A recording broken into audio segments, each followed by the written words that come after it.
high-growth entrepreneur, consultant, and business advocate with a 20-year track record of business excellence. She candidly discusses how to achieve your growth strategy and realize your company's unfulfilled potential. Now, here's Jess.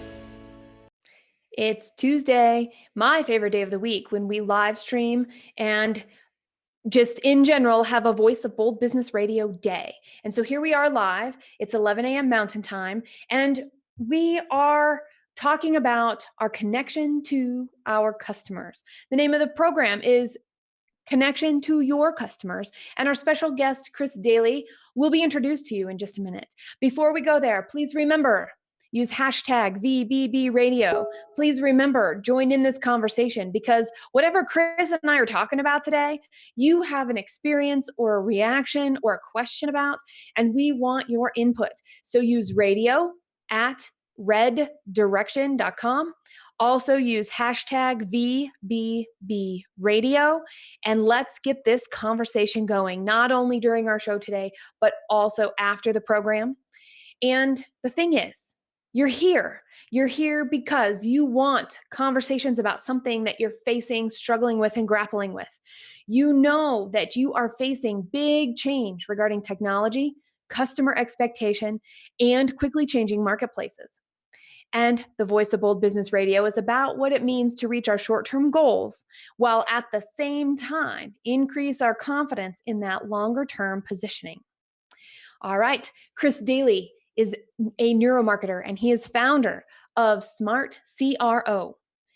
He geeks out about conversion rate, about testing, and about optimization.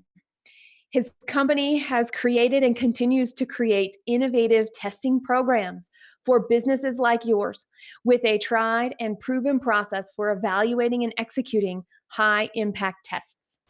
Some of you are like, what do you mean a test? Well, we're going to talk a little bit about that. And some of you are like, I don't have tests. I just do stuff. Well, we're going to talk a little bit about that. Aren't we, Chris? We absolutely are. I'm excited to be on the show today. We are glad you're here as well. Okay. And who knows what else we're going to talk about today. I mean, before we came on air, we were having a whole different conversation.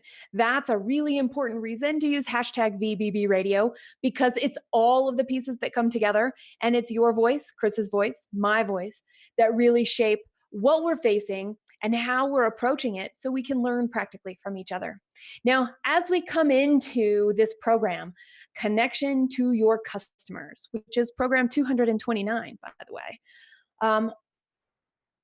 there's a looking at what's next. And so, Chris, I'm curious, how do you look at what's next in the midst of everything that's happening right now? So one of the struggles that most businesses have, and this is an ongoing struggle, I've never encountered a company that really has this figured out, but one of the struggles with running a business is you have to make decisions, right? You've got to make decisions today with the knowledge that you have today. And one of the challenges that brings for every business that I've ever talked to is it's really easy to get locked into what you know today. And continue operating under those assumptions indefinitely. And so one of the most important things that businesses can do is to constantly be willing to challenge what you already know, especially about your customers. When it comes down to customer behavior, who your customers are, how they behave, what they want, what they are interested in, those things are constantly changing in today's landscape. And so it's just important that you gather data, you evaluate the data that you have today and make decisions today, but constantly be willing to challenge those ideas and challenge that knowledge that you have about your customers. And it was interesting. The other day I was meeting with a company that had done a ton of market research on their audience, on their demographic. And they brought to me this 75-page report that they had put together with all these different customer personas and their interests and the types of people they followed on social media and all this amazing, awesome information. But it was from a year and a half ago. And they were still using that information as if it was current, like breaking information about their customers. And as I started asking questions and saying, well, so why did you create this message on your website? Why are you using this message in your advertising? They said, well, we did this customer survey. We have this report over here. And, it was like I wanted to pull my hair out. It's like, yeah, but that's a year and a half old. And like maybe a lot of that information is still relevant. But how are you going to know if you're not willing to challenge those ideas and assumptions and try new things out? That's where we come to the testing. How are you willing to go forward? So I took a lot of things away. One of the things I took away was that a single report in a point in time turned out to be like the go-to regardless. And there was no further checkup on that. There was no further, what else could they be saying? Or what else are they doing that can help us anticipate their changing needs? Absolutely. And one other thing that's really dangerous about that is it's really easy for businesses. I hear all the time, businesses will I'll go in and I'll ask, so what are your value propositions for your business? And I mean, any business owner or marketer could list off probably at least 10 value propositions for your company. If you're selling products, your value proposition is the quality of your product, right. The design of the product, the comfort of the product. Then you also have things like how fast it ships and the price and the discount and where it was made and your return policy. I mean, those are all things that are value propositions. And my follow-up question is, once businesses will tell me their value propositions, my follow-up question is always, and which of those value propositions do your customers really care about? Like which ones of those drive purchasing decisions or sign-up decisions? And businesses usually will say, well, all of them. And that's an immediate red flag to me that they don't know. Because if you knew, you'd be able to say, oh, well, we tried all these different things on our site and on our messaging. And when we said this thing, when we said that there was free returns, or when we said that it was made in the USA, or when we said that it was 50% off, that's the single thing that drove purchasing decisions. So that's one of the other dangerous things that comes from these reports is it's really easy to say, well, I talked to my customers and I know that they care about all these things. Therefore, I should put all of those things everywhere, like on my marketing messaging and on my website and everywhere else. And that's a very, very dangerous slippery slope. It is for so many reasons. I'm so glad you got to the point where you said, what is the thing they care about the most? And when people care about everything, it's very, even without the testing, and I want to get into that, I'm sitting in that place going, oh my gosh, there's going to be this vanilla company in just a matter of months, maybe a couple of years, because they're everything to everybody. Anybody who's ever used their product has a say. Well, what about the people that they built the product for?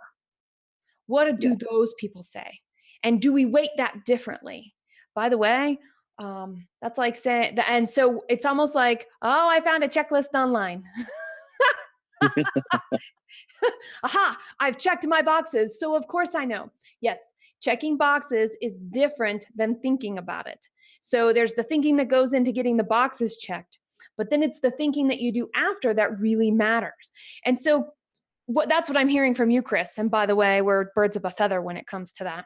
And that makes me think about, let's move into testing, because I know you love data.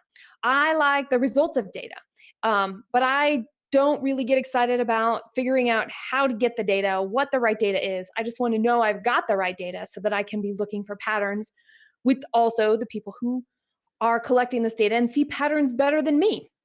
And so how do we set up, we might be jumping too far ahead. Tell me if I am. How do we set up our organization to be willing to incorporate data and be willing to look at data without feeling ruled by the data? Yeah. So I'll share a story about that. So okay. I had a client that I worked with. When they came to me, they said, "Hey, Chris, we just spent I think it was about $350,000 on a new website. Yeah. They were a pretty large e-commerce company. And they said, we spent all this money on this new site and we launched it and nothing happened. So is that a good thing? Is that a bad thing? We were expecting some increase in purchases from our customers. So, it's slightly concerning, but maybe our site is just pretty good. Maybe it's resonating really well with our audience. And so my response was, well, let's figure out what happened when you launched this new site. Let's figure out exactly what happened. And so what we did is we started running some A/B tests on the site. So an A/B test is, this is what I do. A/B testing is where you will basically take your website, or you can do this on ads. You take an ad, but you take your website and you make a copy of it, an exact copy, and then you change something. So let's say that we're talking about like a home page, for example. So for this particular customer, I said, let's look at your home page. And I said, what did you guys change on your home page? And they made this long list. Oh, well, we changed this and we added a bunch of products and we changed the design of this and we added pricing and we made it so that you can add products to your cart. And it's just a bunch of things. And so I said, okay, well, hey, let's run a test and let's go back and test what the impact of each of those changes was. And so what we did is we created an A/B test. And so we created several copies of their homepage. We created one copy of their homepage that removed all the products they added. We created another copy of the homepage that removed their functionality where you could add the cart on the homepage. We created another duplicate of the homepage where we reverted back to the old design. We had, I think, somewhere between 6 and 8 different versions of their homepage. And then we used an A/B testing tool. There's lots of tools out there that will do things like this. Google Optimize is a free A/B testing tool you can use on your website that will allow you to easily make these duplicate versions of your site and then split traffic between them. So we used an A/B testing tool like Google Optimize to split the traffic between all these different variations. And we continued running their existing site. And then we let that run for a week or two to see what happened. And it was fascinating to see what information came back from the users. Because what you're doing when you're doing this, when you are allowing all of these different experiences to run simultaneously, is you're taking the same audience over the same period of time and you're saying, tell me what you like best. Instead of trying to gather the data and then make the change, you're saying, I'm going to make the change and I'm going to gather data and see how people respond when I make this change. So it was fascinating to see what happened. Out of these, I want to say 8 different versions of their home page, we had 5 of them that increased revenue dramatically. So this is just from changing things back to the way they were before. And so what that told us is only one of the things they did on their site was good, was positive. All the rest of it was actually hurting conversion rates, but the net impact was neutral, right? So, I mean, when you launch the new site, it's like, oh, well, the new site must be as good as the old site. But in fact, there were some things that were better and some things that were worse.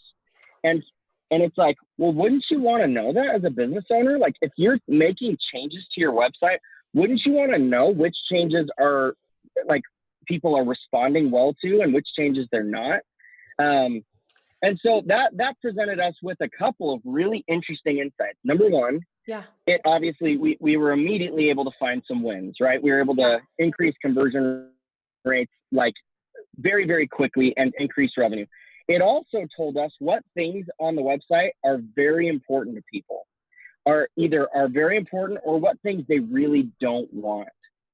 So for example, if adding a bunch of products to your website hurts your conversion rates, well, that tells us something. It tells us that the number of products that we show people, the number of options we give people is really important. And so now the question is, how many options should we give people? Or how many products should we give people, right? Should we show them 3, 5, 10, 30? I mean, how many products do they want to see? Because that obviously is something they really care about. And so once you start to dial in and figure out some of these things, like figure out where you're able to affect change with your audience, you're able to really start customizing the site for them, right? Because like you said earlier, the site is for your audience. It's for your users. It's not for you. And that's something that constantly makes me laugh. I'll talk to CEOs that say things like, well, it's really important for our business that we have a picture of me, the CEO, on the homepage, because people need to know who I am, and they need to know that we're a trustworthy company. And I always will challenge that and say, is it really that important? Let's find out. Let's find out if your audience really cares who the CEO is. Let's find out if your audience really cares what your story is. Yeah. Right? How much traffic do we need to actually run A/B testing? Because we've got that concept too, right? When we're doing A/B testing, when we're doing optimization, when we're doing this is a very digital oriented concept. Now we can do it other places too. It just takes longer. It also has a process for A/B testing in print or media, or what we say on stage, or how we're showing up at, meetings with our peers, things like that. But I'm curious, how small can we be and still benefit from this type of A/B testing? Because there's so many things that are running through my head from this story. I know your answer can help not only me, but a lot of other people at the same time. So, there's not a one-size-fits-all answer to that. So I'm going to give a really roundabout answer. Okay. The answer is you need enough traffic, or you need enough conversion events to happen to have some kind of statistical significance.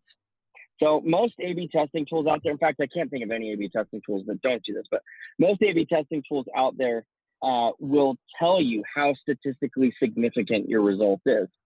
And so it really depends on what are you trying to do, right? So if on the home page, we need to be measuring what is the next action we want people to take, right? So on the homepage, you're not wanting people to buy your products. Right. So you're not going to base your result off of product purchases. Now you want to track that just so that you can see if there's any like downstream effect, but you're really looking at something more like clicks or product page views or category page views or, whatever. That's your metric that you're going on. And so you need to have enough clicks on the page to have some statistical significance. So, if I have version A, my existing site versus version B, my new test version, I'm probably going to want 30, 40, 50 clicks on each of these before I'm going to start to see some kind of a pattern emerge.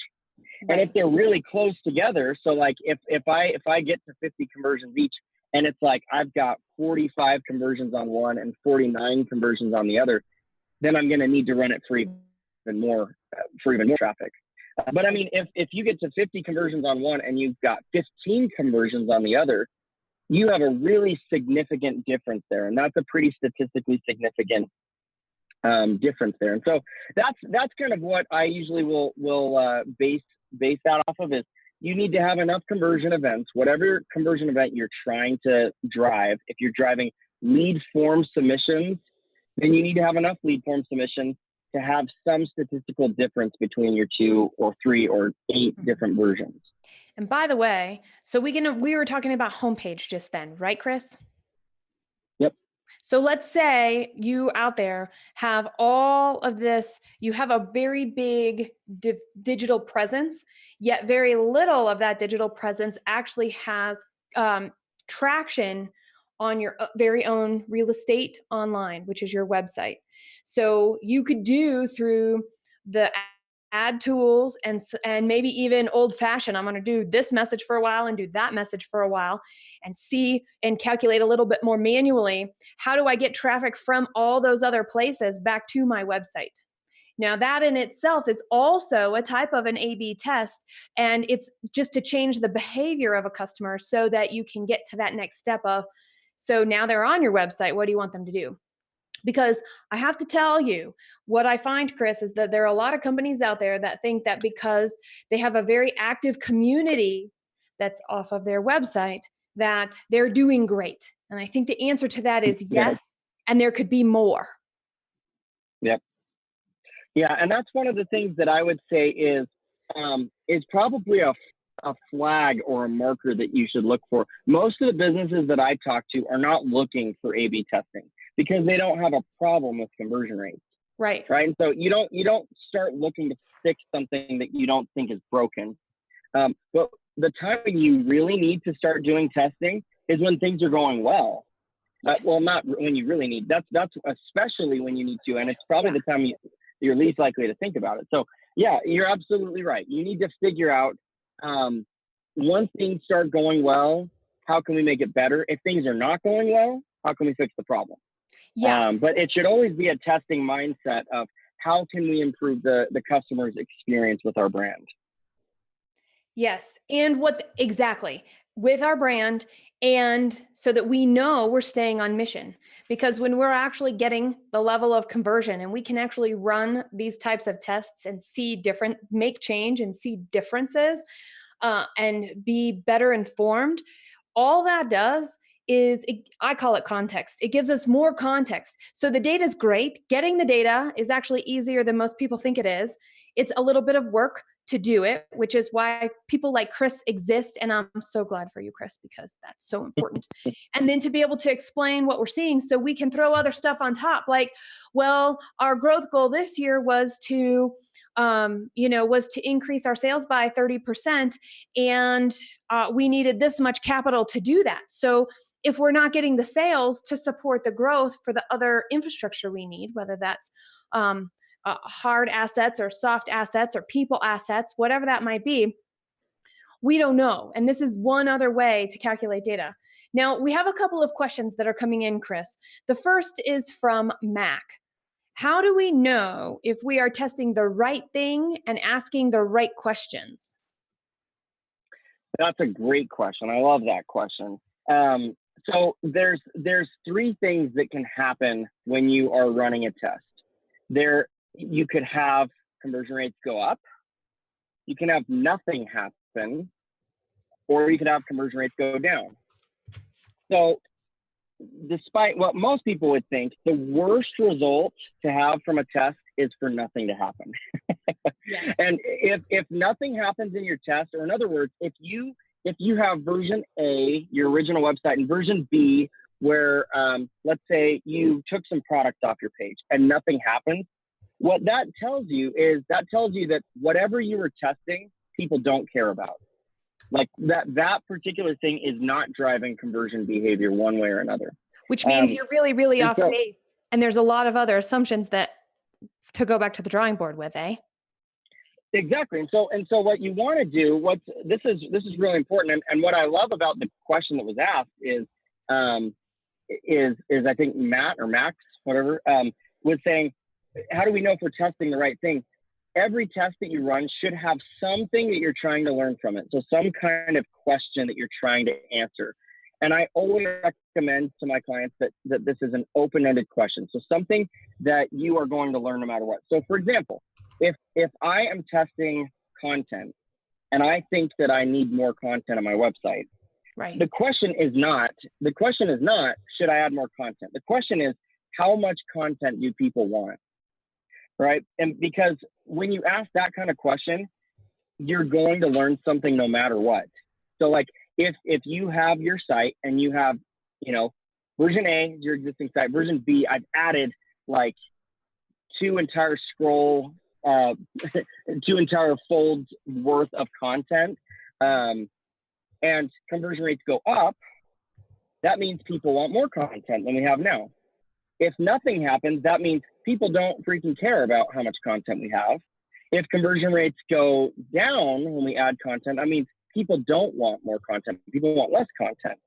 Right. And so, either way, in any of those three cases, if you've asked the right question, you can learn something about your audience. And if you learn that people don't care about content, well, then stop spending all of your time focusing on content for your website and start spending your time focusing on other things. So, it's really liberating and empowering for business owners, for marketers to learn this kind of stuff about your audience, because you can really learn where to spend your time, where to focus your time strategizing And especially when you start doing things like redesigning or creating new products or services, you can know exactly what to focus on because you know what your audience cares about.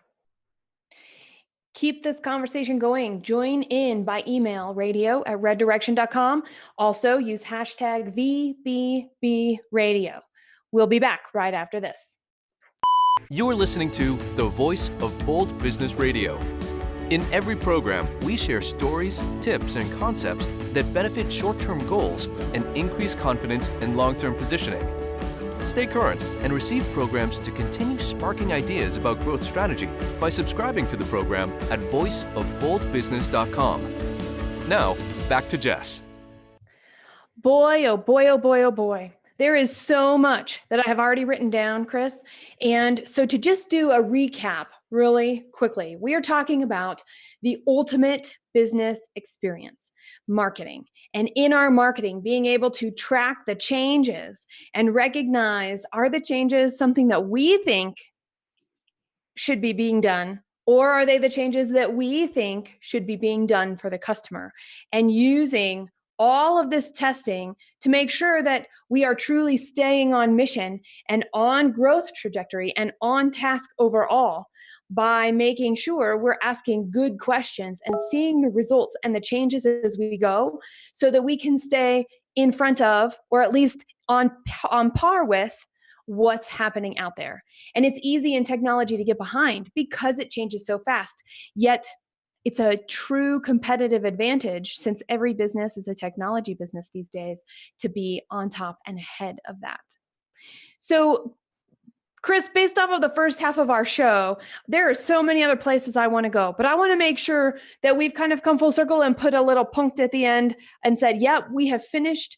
We have is there anything else that you want to say before I change direction a little bit? No, change direction. Awesome. Fantastic. When I'm thinking about words like decision-making, statistical significance, assumptions, I had a question. And you know what? Linda had the same question. So we're going to start with her question. All right, Linda and Chris, here is her question. What would be the best way? Oh, wait, hang on. That was wrong. Linda, I'm going to get to yours later. I don't want to ask your question right now. This is Barb's question, who was actually asking a question that I had prepared, which is, how important is the process of decision-making for customer centricity? I like that question a lot. And decision making. So there's two aspects to this, and I'm not sure what part of the decision making you're talking about, but I'm going to talk about both of them. So there's the decision making that is related to deciding what I should spend my time focusing on as a marketer or as a business owner, and then there's the decision making process that the customer goes through.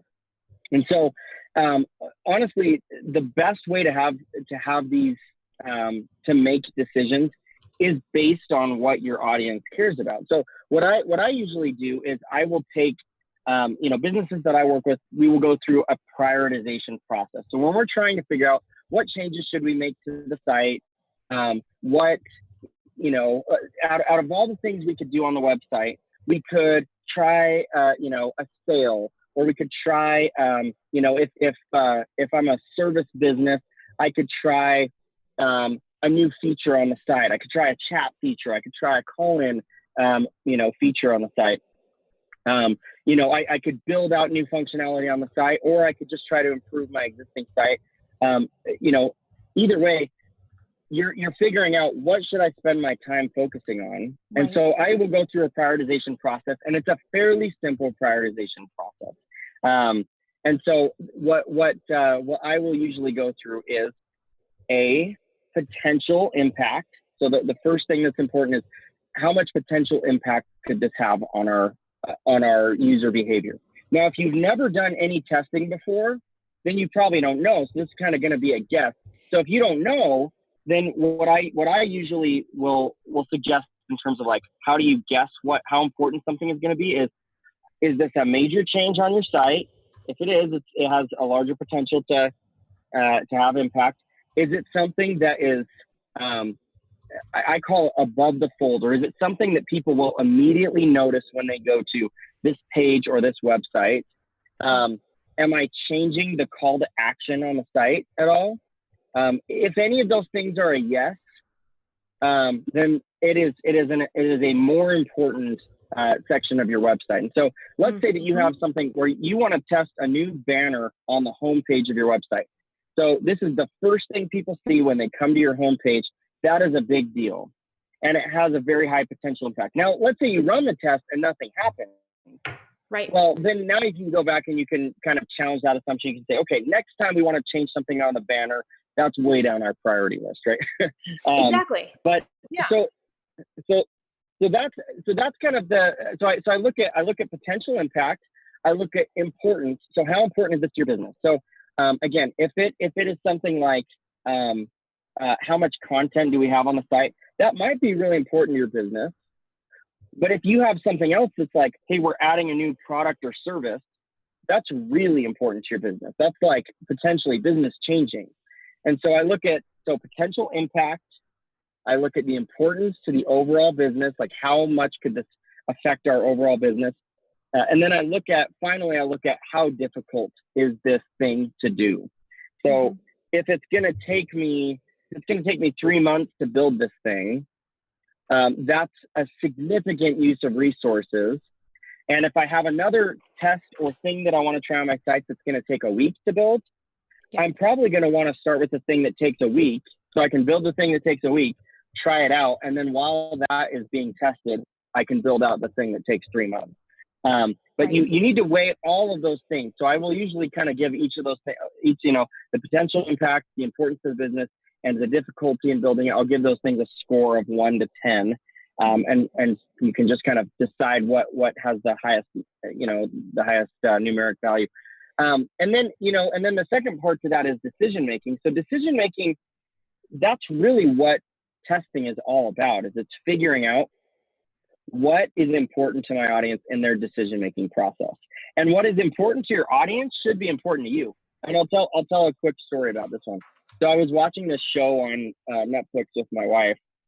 I don't even remember what it was called, but it was these people that go and help people who own Airbnbs to like spruce up their place so that they can rent it out more often. Yeah. Okay. Right. And so, and so they go in and they'll say, oh, we need to remodel this room. We need to put new furniture in here. So they take this guy out that owns this Airbnb. They take him out furniture shopping for his place.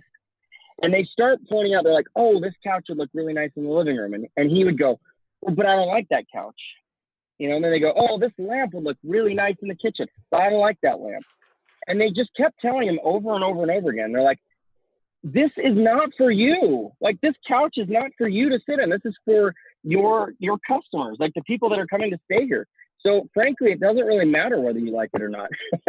Right. And so that's really what the testing process is about, figuring out what does your audience care about, what affects their decisions, and thereafter, all of your business decisions, or most of your business decisions, should be focused on what is important to our audience in their decision-making process.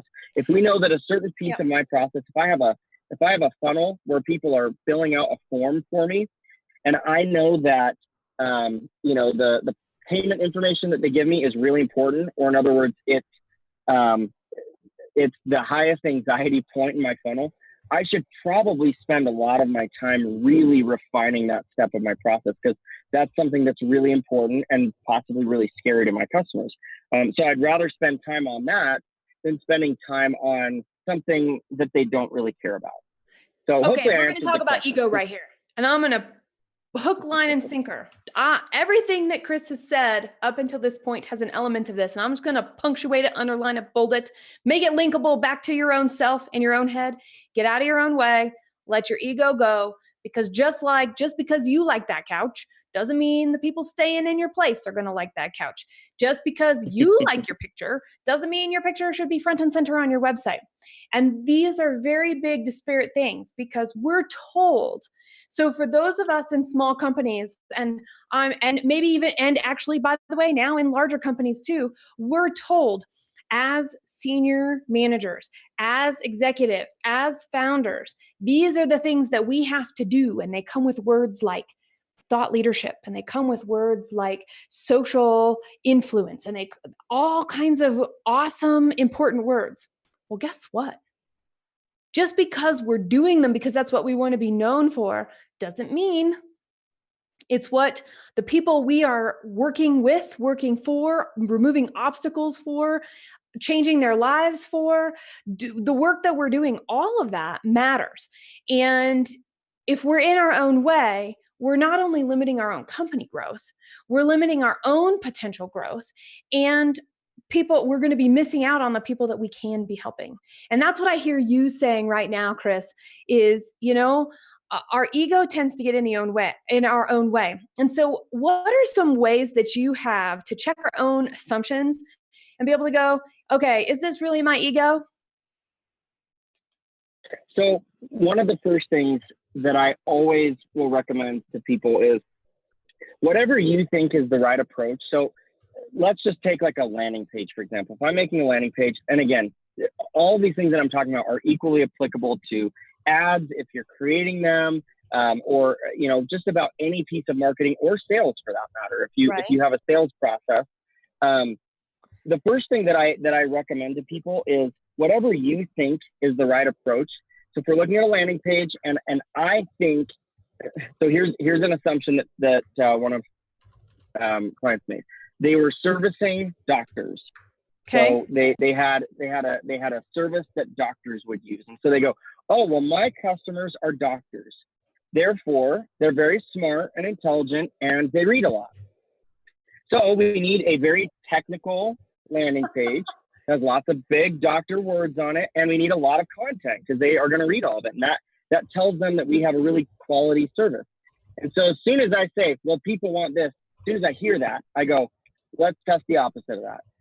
So that's the first thing that you can do to kind of check your ego is say, I'm going to try the approach that I want or that I think people want, but I'm also going to try the opposite of that, because what that does is it gives me a really, really good barometer to see where people lie in the preference there.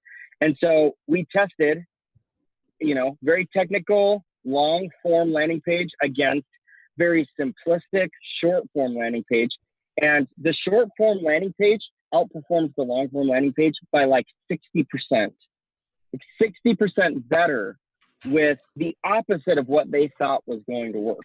And so as soon as you see a result like that, I mean, it does not take many tests like that for you to go, holy crap, okay, I guess I don't know what people want, right? But you have to be willing to at least try that a few times to say, okay, here's my assumption. I'm going to try the opposite thing, the complete opposite direction, and I'm going to let my users decide what we should do here.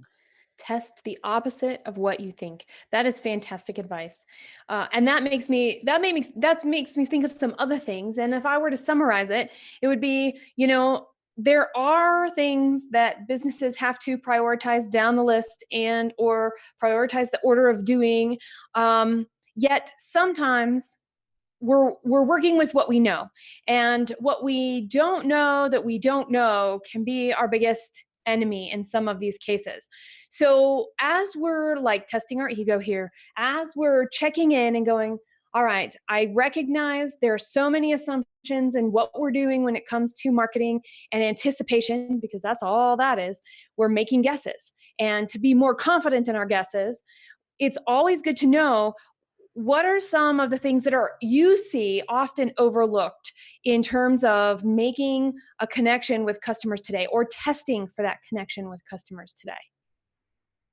Yeah. So one of the biggest things that I see, and I have, like I said, I've worked with companies, with multi-billion-dollar companies and small mom and pop shops, and across the board, the thing that I see that's overlooked the most is figuring out how to communicate your value propositions to your customers. So again, this seems like a very basic, easy thing to do.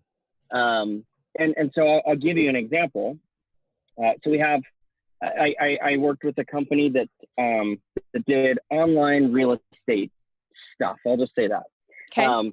And so they had a video first of all, they made an assumption that people wanted a video on their website, which is not always the best assumption. But so they had a video that was on their homepage, and out of that video, they had pulled out like a very short snippet. It was a testimonial video from one of their customers.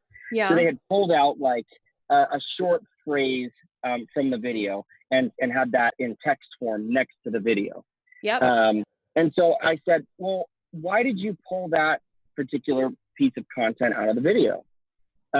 That's basically what they had pulled out was a value proposition. And it was a value proposition that said something like, this company's awesome, right? And so I'm like, okay, well, that's a nice value proposition, like awesome company.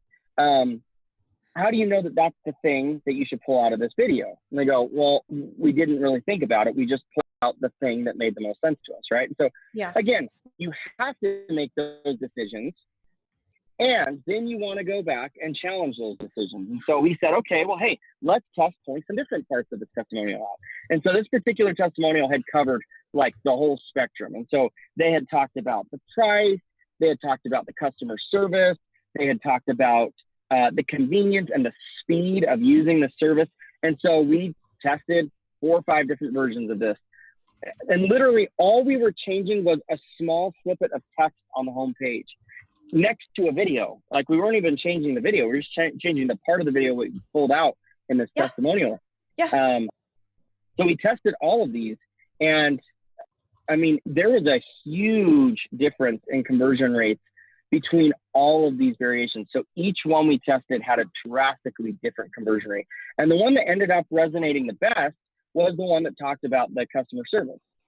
And so again, what that did is it said, hey, okay, but if we know now that customer service is really important, let's figure out where else in our funnel can we start talking about our customer service? Because we've been talking about price everywhere. We thought price was the thing that made us, like, we thought that was our differentiator.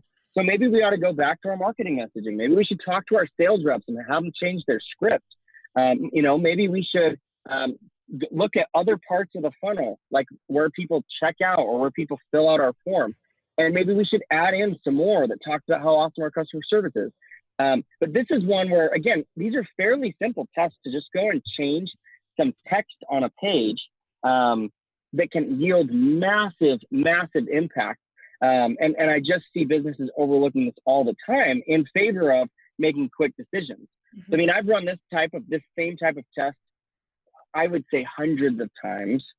And every time I have tested it, I have seen some kind of conversion rate impact. So this is a fairly simple way to start honing in on what matters to your audience. And then after you figure out what messaging they want to see, like what the value proposition is, then you get to test where they should see it, right? So should they see, if customer service is important to them, should they see that message on every single page of your site?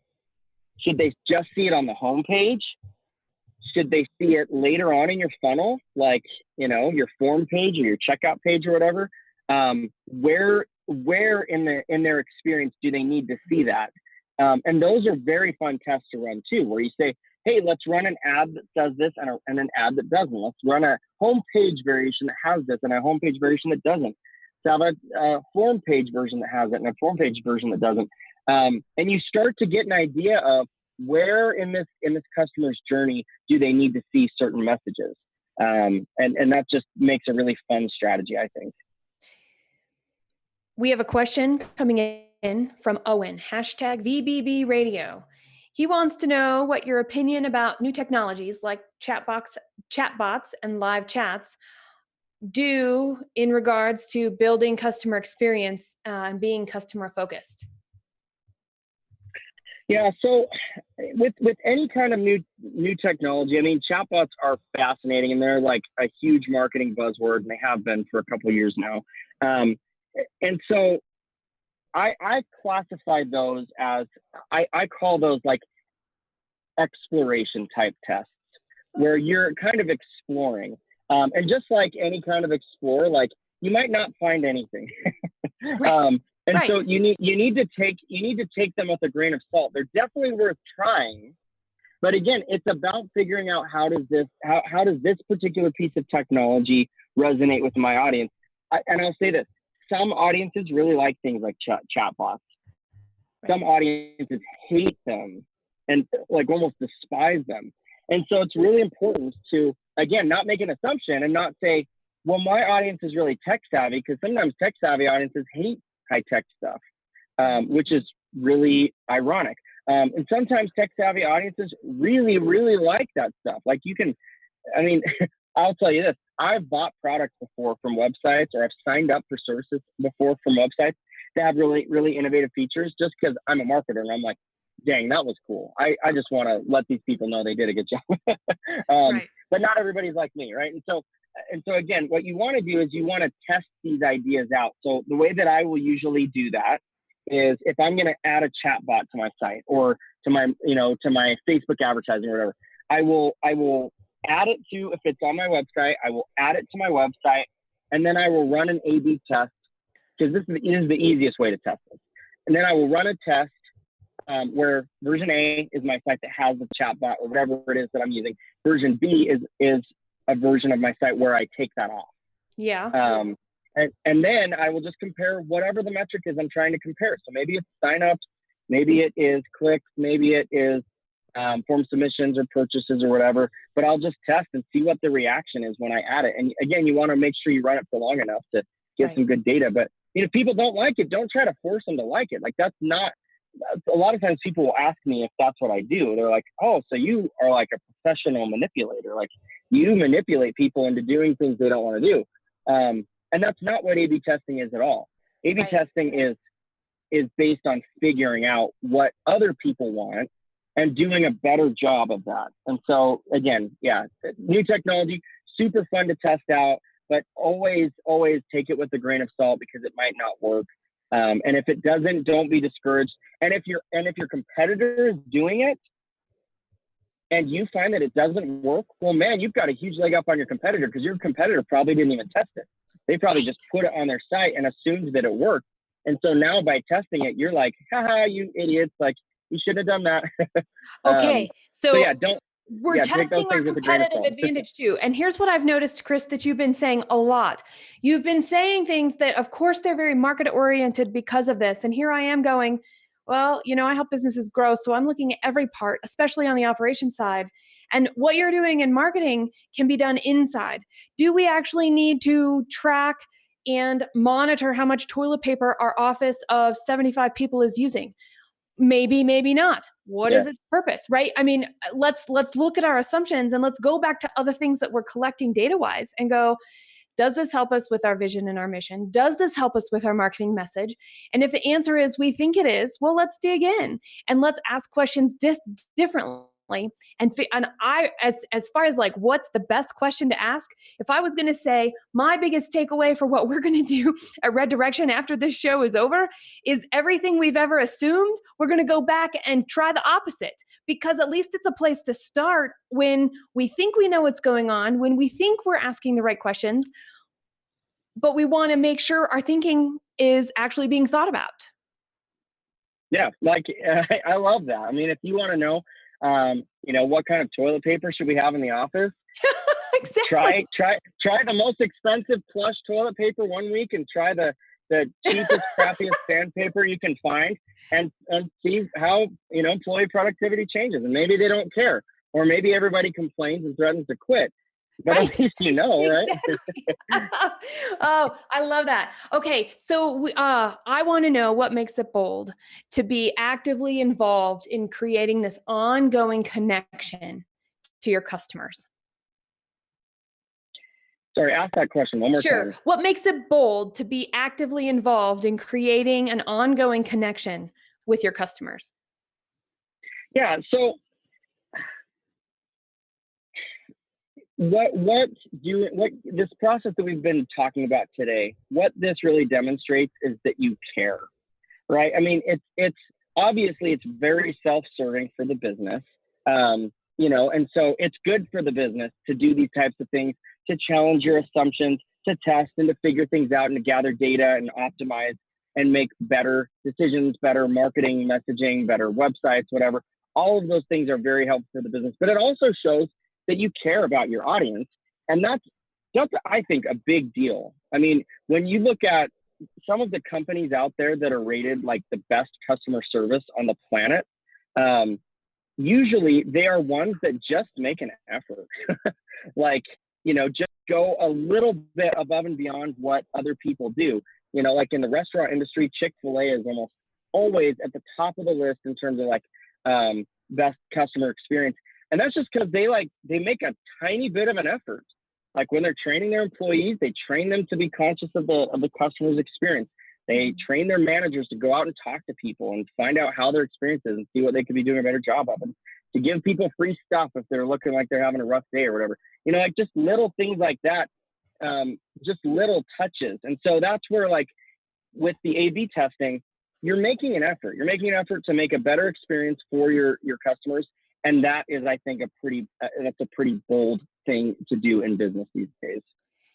You're going to find all the program notes for program 229, Connection to Your Customers, at voiceofboldbusiness.com/P229. That is voiceofboldbusiness.com/P for program 229. Please also search the site for Chris Dayley or the title of the show, the Connection to Your Customers. All right. So we've had this great conversation. It's hard to wrap up at the end of these because we stayed really focused, and we only hit the tip of the iceberg today. And there's so much more to explore. So rate this program on iTunes, iHeartRadio. Tell us what you're thinking. Include in your comments and your reviews, not only #VBB radio, but any questions that you have, because it's what you're doing. It's what I'm doing. It's what Chris is doing, that when we share and we're learning from each other, we don't have to try and fail and figure out what worked best. We can take what we know is working best and apply it to our situation so that we can learn from each other in a practical way. Let's keep growing. Let's keep going. And Chris and I want to know, how do you create ongoing connection to your customers? The Voice of Bold Business Radio gives you insights about how to achieve your company's growth strategy. Use #VBB Radio or email us at radio@reddirection.com to ask questions and share your experiences. Add your voice to the conversation. Together, we define what being an effective leader means today. Special thanks to the Scott Treatment for technical production. Thank you for joining us.